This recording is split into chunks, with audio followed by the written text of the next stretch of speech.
Flávio Bezerra, 3 minutos ao deputado.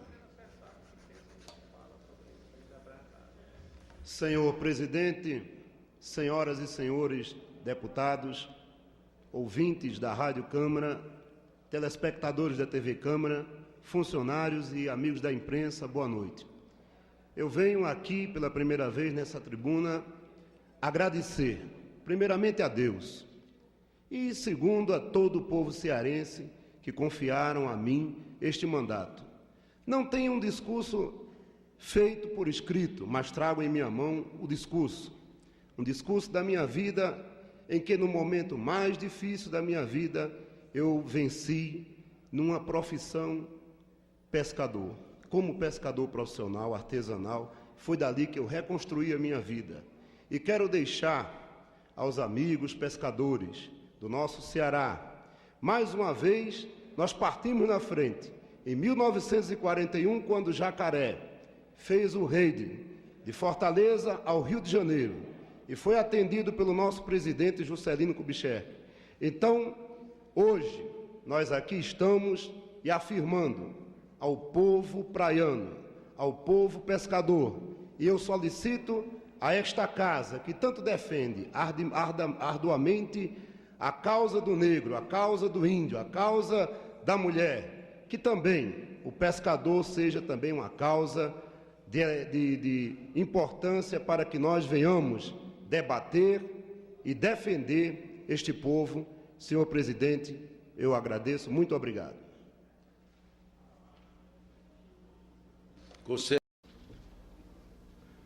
Senhor presidente, senhoras e senhores deputados, funcionários e amigos da imprensa, bom dia. Eu venho à tribuna hoje a chamar a atenção de que o valor de um homem não é a quantidade de bens que possui, nem o grau de estudo que ele tem, mas o caráter, o espírito humanitário e que ele se compadece dos que são injustiçados e oprimidos.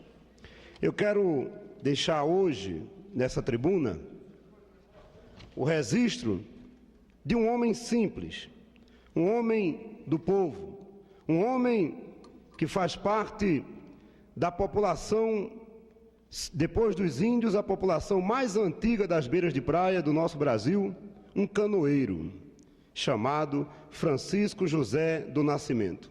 Essa casa tem sido palco de discussões e de apelos e pronunciamentos em defesa da raça negra, em defesa da mulher, em defesa do cidadão brasileiro, em defesa do índio.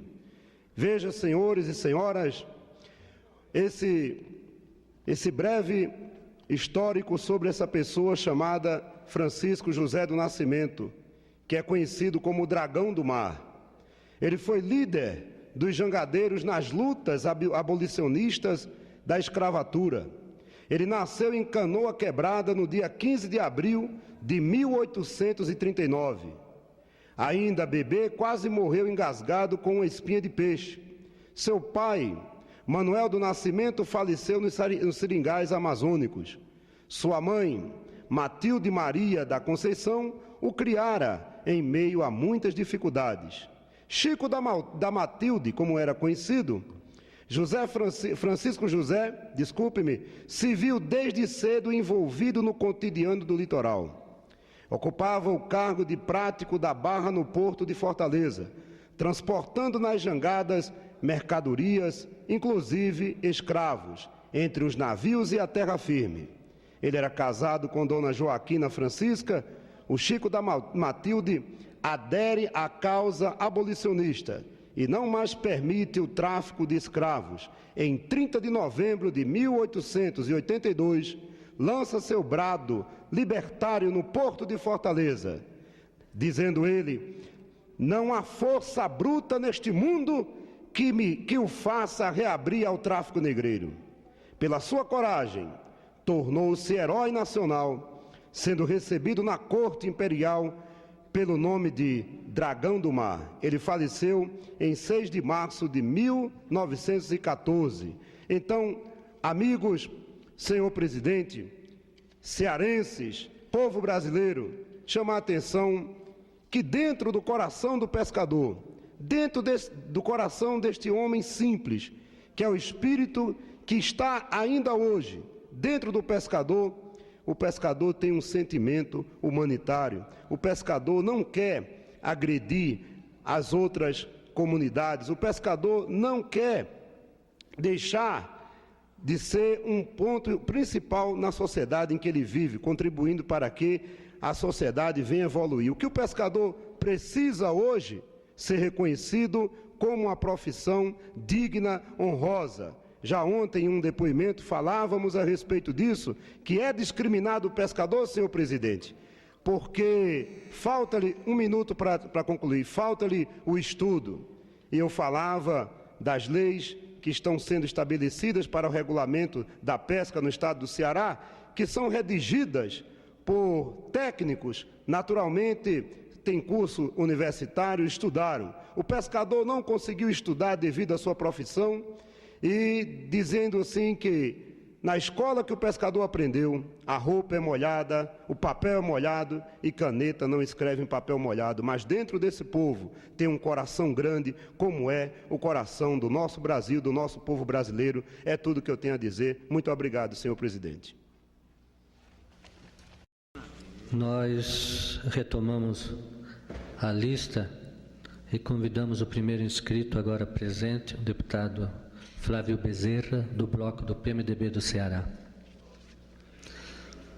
Flávio Bezerra é bispo evangélico, que representa o estado do Ceará. Com a palavra, senhor presidente, senhoras e senhores deputados, funcionários, amigos da imprensa, boa tarde. Inicialmente, eu subo essa tribuna hoje para falar a respeito do Dia da Mulher.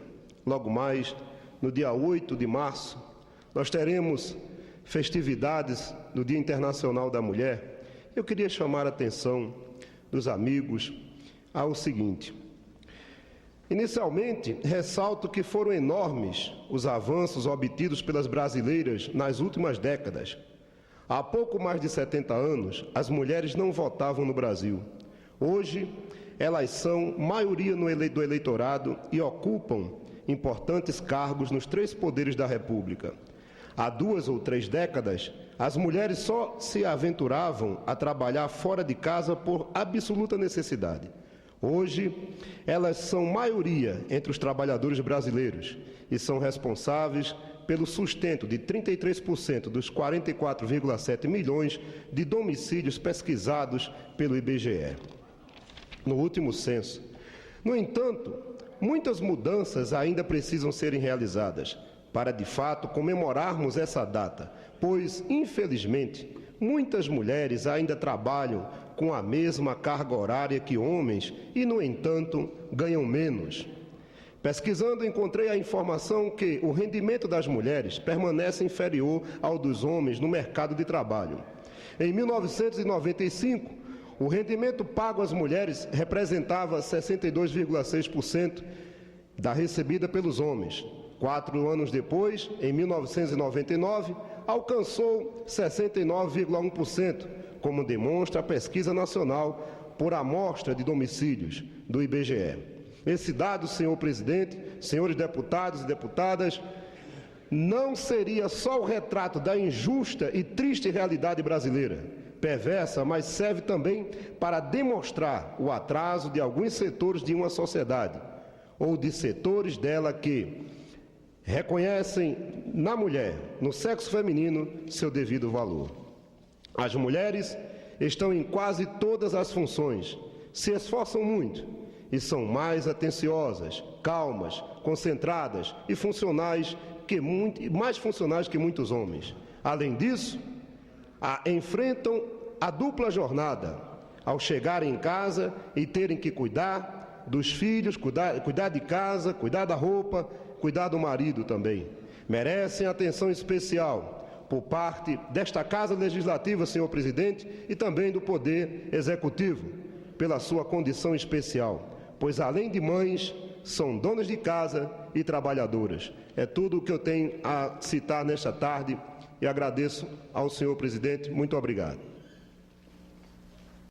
Obrigado. Com imenso prazer, ouço a parte de Vossa Excelência. Excelentíssimo deputado Mauro Benevides, ao qual eu tenho a honra de ter o meu nome anunciado, primeiramente nos anais dessa casa, por essa voz que todos os dias tem a sua audiência conclamada nesta casa. Eu quero somar a Vossa Excelência para que juntos façamos um esforço concentrado aqui nesta casa, com vista à definitiva votação da reforma política.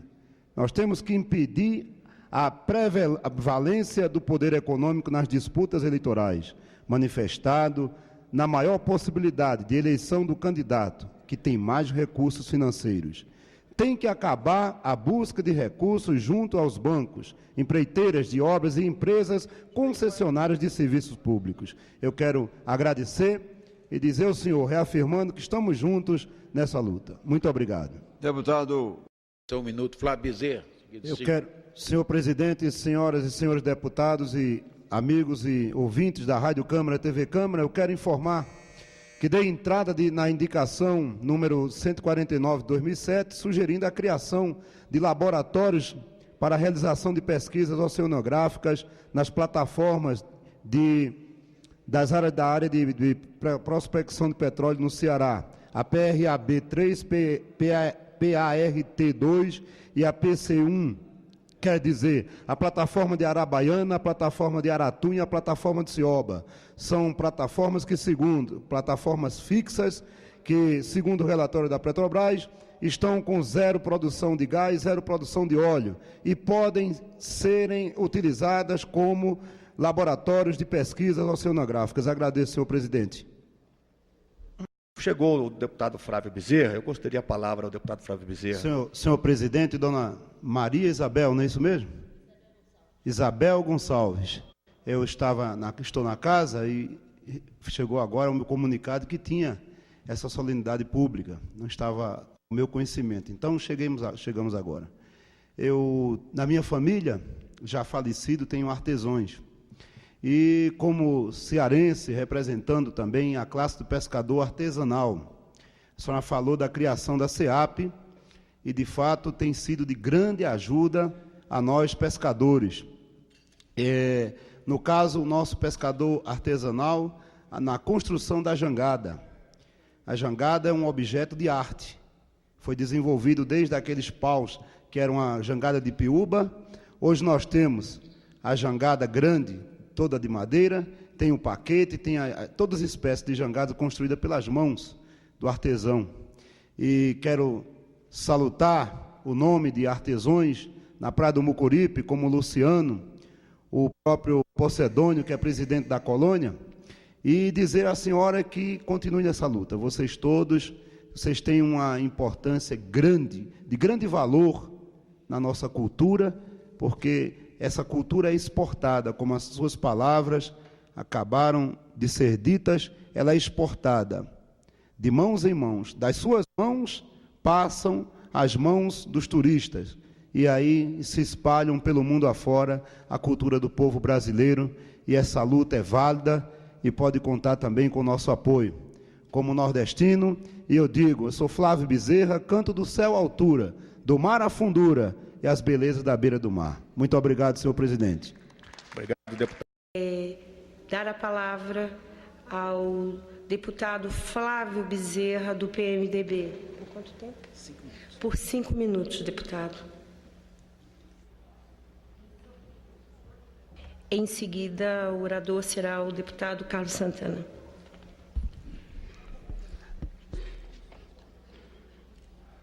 Senhora presidente, senhores e senhoras deputados, nobres embaixadores, bom dia.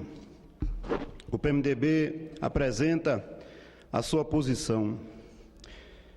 No dia 21 de março de 2003, foi instituída a Secretaria Especial de Políticas de Promoção da Igualdade Racial. Em março, criado o Conselho Nacional e, em novembro, formulada a Política Nacional de Promoção da Igualdade Racial. Hoje, temos a honra e a felicidade de ter à frente dessa secretaria a ilustre feminista negra Matilde Ribeiro, a quem cumprimento pelo trabalho que a credenciou para o cargo e pela continuação desse trabalho como secretária. Foram, para dizer o mínimo, louváveis essas medidas de combate ao racismo no Brasil. Dos brasileiros pobres, 65% são negros. Com respeito aos indigentes, a proporção é maior, 70%. Dos negros brasileiros, metade vive abaixo da linha de pobreza. Dos brancos, tão somente a metade disso. São dados confiáveis do Atlas Racial Brasileiro de 2004, divulgados pelo Programa das Nações Unidas para o Desenvolvimento. Esses e outros dados são não menos que terríveis. O pior é que, muitas vezes, tendem à estagnação. Em corte longitudinal, o Atlas aponta uma expectativa de vida dos brancos de 7,5 anos, 7,5 anos maior do que os negros. Em 1950, meio século depois, a redução da diferença é de 2,2 anos de vida, diferença insignificante ante tantas décadas. Em termos de indicadores estatísticos desta e de outras fontes, a lista é como que infinita. As empregadas domésticas negras são 21% da população negra, 23% apenas delas com carteira assinada. O percentual para as brancas é de 12,5% e 30% destas com direito assegurados. Quase metade das negras nunca fez exame clínico de mama. Quanto às brancas, o número não chega a 30%. A enorme lista é tão grande como a rigor desnecessária, se for apenas para diagnosticar o racismo no Brasil. Lembra-nos uma publicação do Ministério da Saúde norte-americano sobre o diagnóstico da obesidade. Após elencar 1.001 indicadores para idade, sexo, altura, ossatura, etc., conclui que o mais conveniente e econômico indicador para tal é simplesmente o olho, ou seja, é algo que não carece de números para comprovar sua realidade. O mesmo acontece com o racismo no Brasil, senhores e senhoras. Salta aos olhos. E o mais vil é a discriminação racial contra o negro, não apenas pelas estatísticas acima apontadas, mas também porque somos um dos maiores países negros do mundo, ao lado da Nigéria, com 120 milhões de habitantes. Quando Gilberto Freire refere que aqui não há branco que não tenha uma pinta negra na alma, acerta na qualidade, mas peca pela quantidade. Não é pinta, senão marca enorme e indelegível de que deveríamos orgulhar-nos, e não só da boca para fora, mas do profundo do ser de cada um de nós. Não sentindo assim, somos mais do que inóbeis, por uma parte pelo racismo em si, já merecedor de todo opróbrio, por outra, pela loucura de não ver que racismo nesta terra é como tiro no pé. Nobres pares, já está mais do que na hora de que se assuma, vez por todas, alto e em bom som, somos pardos. Exceção é o não miscigenado e pronto. Qual Roma que conquista a Grécia, e é por ela conquistada. Escravizamos o negro e fomos por eles cativados. São quase 119 anos desde... Só um minuto. Da escravatura, mais 350 anos, 3 vezes mais de escravidão de navio negreiro para milhões de africanos. De vergonha foi a mão nua do negro que por séculos construiu este país. Dançar na senzala não liberta. Cabe traduzir isto em dinheiro, em desenvolvimento socioeconômico autossustentável e ilegalitário. É para isso, finalmente, parecer ter havido, entre outras, mais uma luz no fim do túnel. Falo da política de cotas, em cujo debate derrotaram-se as Cassandras de plantão. Houve como uma luz na cultura nacional. Deixou-se de lado o deixa como está para ver como é que fica. E encerrou-se a discussão do tema interminável. A infértil ponderação entre os seus pós e contras. Aí, este é o ponto. Partiu-se do falar ao fazer. Escolhemos o exemplo porque o problema maior da nação talvez seja a redenção da escravatura, porque soluções de problemas, de certo, só funciona quando se faz, porque no que respeita à educação, ao menos que não é pouco, as perspectivas são, no caso, promissoras. Estamos de parabéns. Até parece ser verdade o ditado de dizer Deus ser brasileiro, e certamente um brasileiro mulato. Muito obrigado, senhora presidente, e a todos. Para o ilustre deputado Flávio Bezerra, um minuto.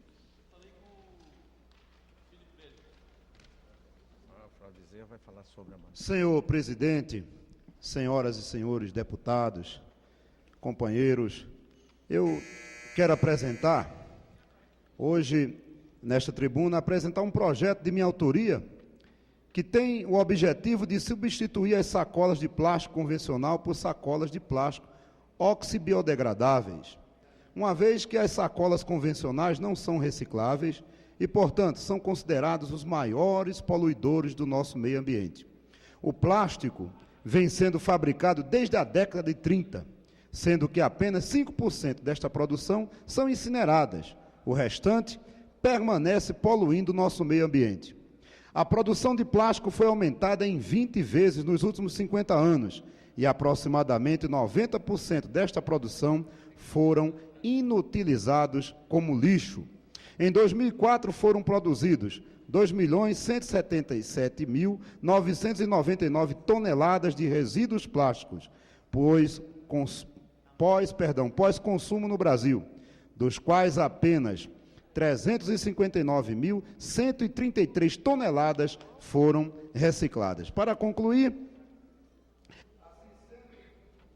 senhor presidente, assim sendo, a substituição da sacola plástica convencional pela biodegradável é de suma importância, uma vez que os plásticos convencionais contaminam os rios, os mares, os animais, portanto, provocando um desequilíbrio ambiental, além de aumentar as enchentes e o efeito de estufa. É tudo que eu tenho a dizer. Muito obrigado, senhor presidente.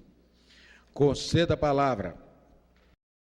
Concedo a palavra ao eminente deputado Bispo Flávio Bezerra, PMDB do Ceará.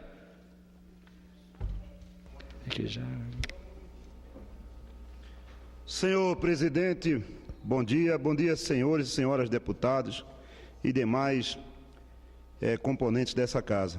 Eu venho à tribuna hoje indignado e inconformado pelas constantes injustiças sofridas por nossos trabalhadores em seu ambiente de trabalho, que sofrem toda a sorte de humilhações, desrespeitos e privações por simples capricho de seus chefes e pelo descaso de seus empregadores. Séculos nos separam da libertação dos escravos até o dia de hoje.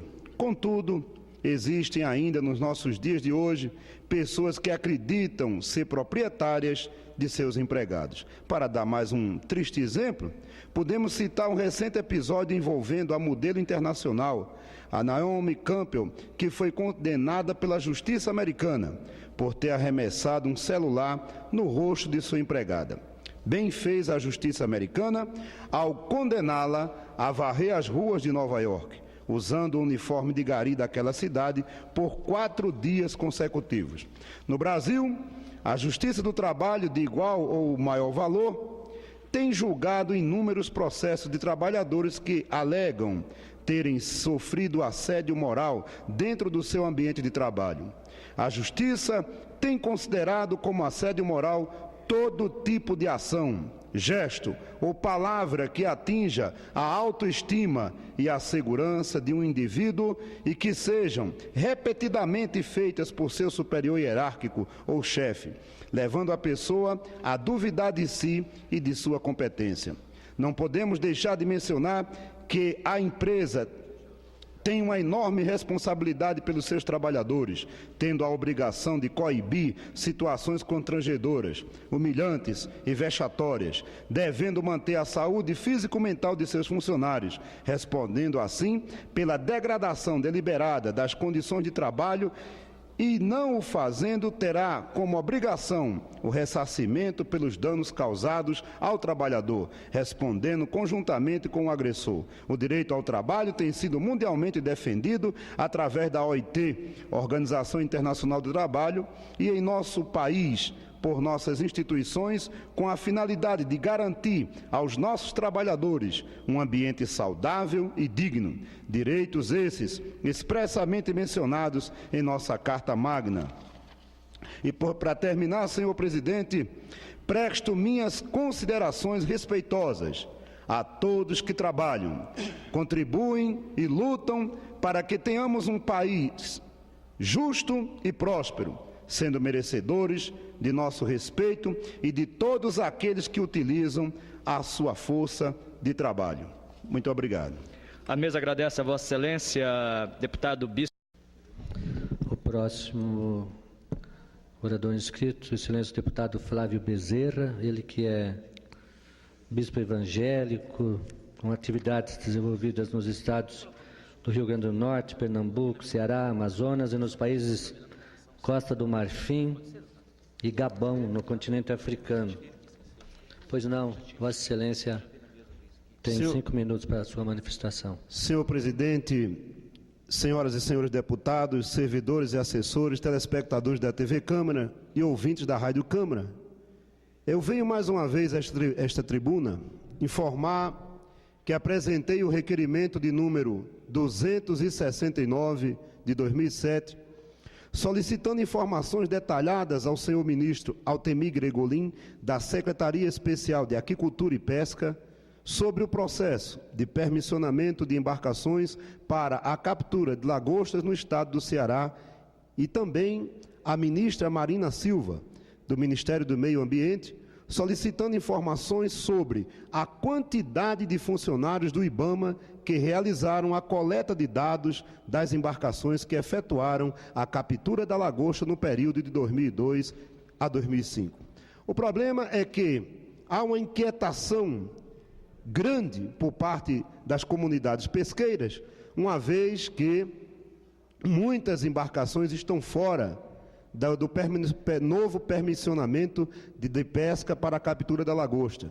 E eu quero informar a toda a comunidade pesqueira que a nossa preocupação em saber quem foram os apontadores do IBAMA que durante os anos de 2002 a 2005 registraram a produção de cada embarcação, pois mais de 30% das embarcações ficaram fora do novo permissionamento de pesca devido não terem apresentado dados satisfatórios pelo apontador, por parte do apontador. Então, isso tem causado uma inquietação grande na parte dos pescadores. Esse requerimento, senhor presidente, tem o objetivo de esclarecer o motivo pelo qual inúmeras embarcações ficaram sem suas permissões, visto que as mesmas não conseguiram comprovar o exercício de suas atividades durante pelo menos 2 meses em cada ano, entre os anos de 2002 a 2005.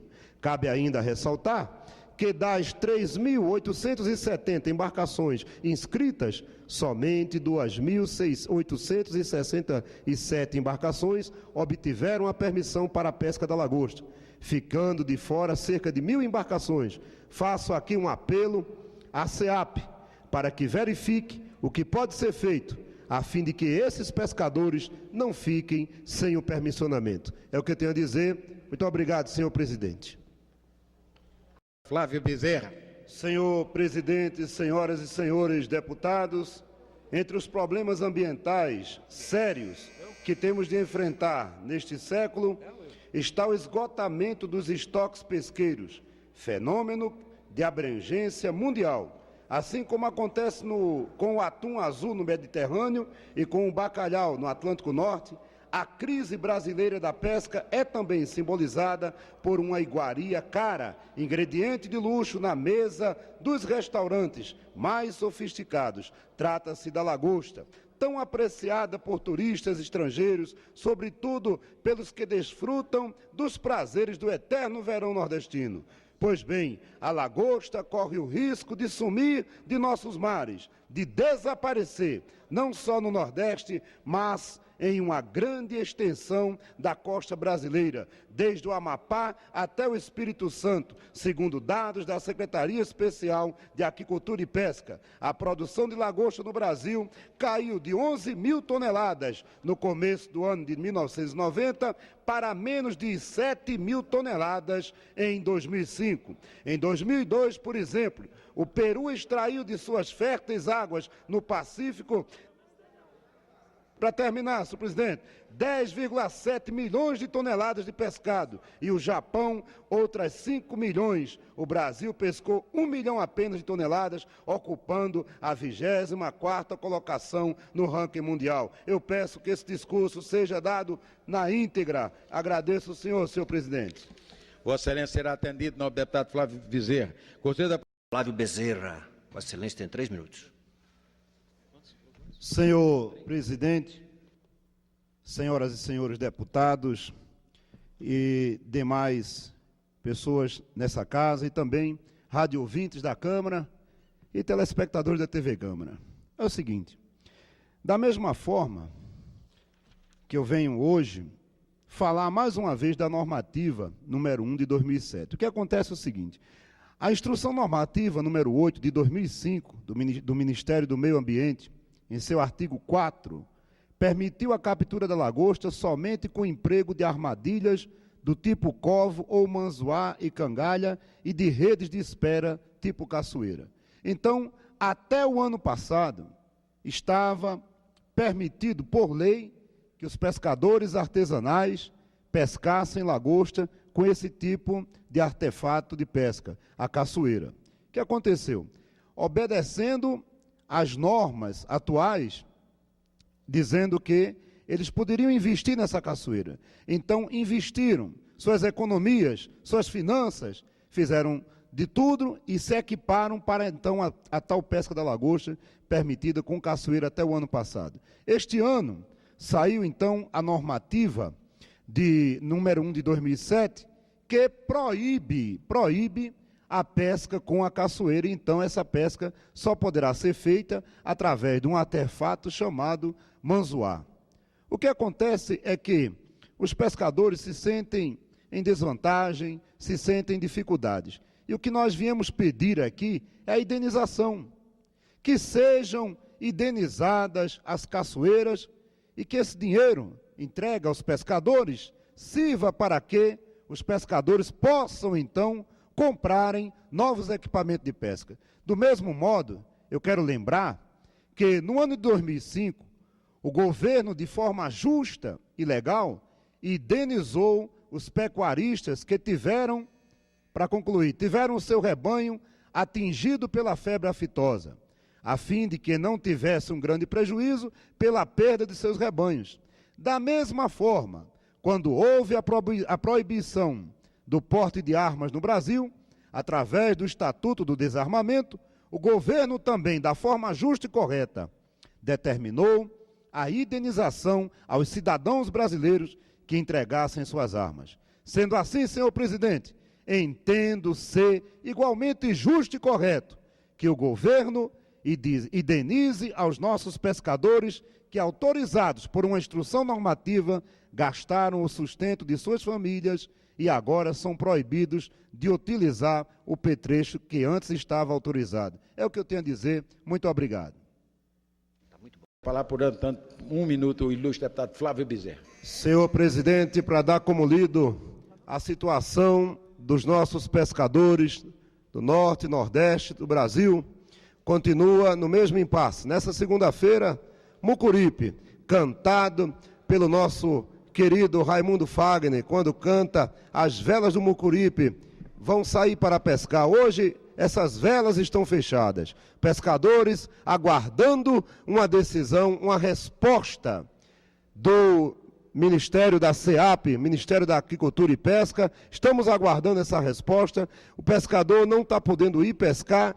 Tememos que vai começar a temporada da pesca lagosta e não temos a nossa permissão. Então, tivemos um movimento da categoria no Mocoripe. Mocoripe foi palco do movimento onde recebemos pescadores de Aquiraz, recebemos pescadores também de todo o nosso Ceará. Muito obrigado, senhor presidente, é o que eu tenho a dizer. Conceda a palavra.